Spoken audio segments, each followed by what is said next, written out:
A Bíblia Sagrada.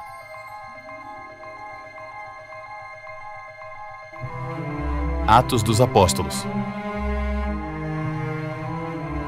Capítulo 12. Por essa época, o rei Herodes Agripa começou a perseguir violentamente algumas pessoas da igreja. Mandou matar à espada Tiago, irmão de João. Quando Herodes viu quanto isso agradava aos judeus, também prendeu Pedro durante a celebração da festa dos pães sem fermento. Depois, lançou-o na cadeia, sob a guarda de 4 escoltas, cada uma com 4 soldados.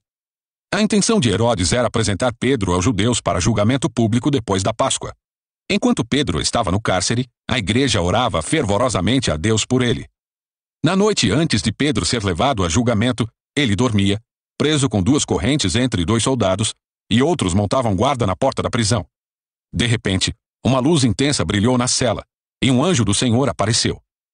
Tocou no lado de Pedro para acordá-lo e disse: "Depressa, levante-se." E as correntes caíram dos pulsos de Pedro. Então o anjo lhe disse: "Vista-se e calce as sandálias." E Pedro obedeceu. "Agora vista a capa e siga-me," ordenou o anjo. Pedro deixou a cela, seguindo o anjo. O tempo todo, porém, pensava que era uma visão, sem entender que era real o que ocorria. Passaram o primeiro e o segundo postos de guarda, e quando chegaram ao portão de ferro que dava para a cidade, o portão se abriu sozinho para eles.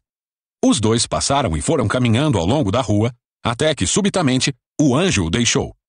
Por fim, Pedro caiu em si. "É verdade mesmo," disse ele.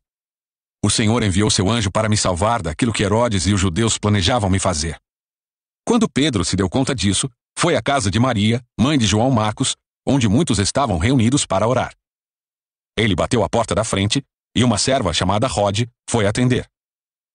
Ao reconhecer a voz de Pedro, ficou tão contente que, em vez de abrir a porta, correu de volta para dentro dizendo a todos: "Pedro está à porta." Eles, porém, disseram: "Você está fora de si." Diante da insistência dela, concluíram: "Deve ser o anjo dele."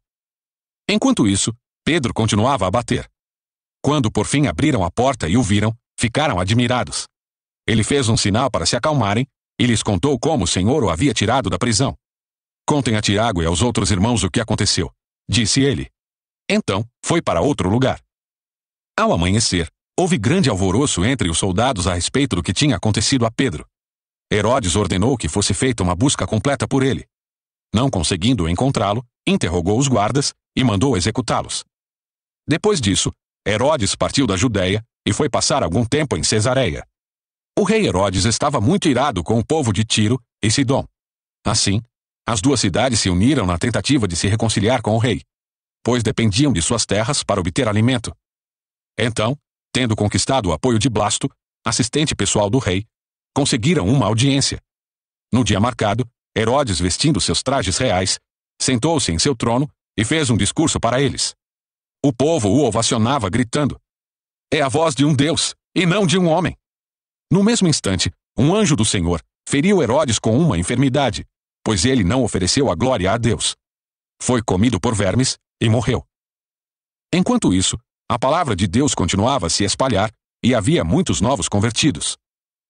Quando Barnabé e Saulo terminaram sua missão em Jerusalém, voltaram levando consigo João Marcos.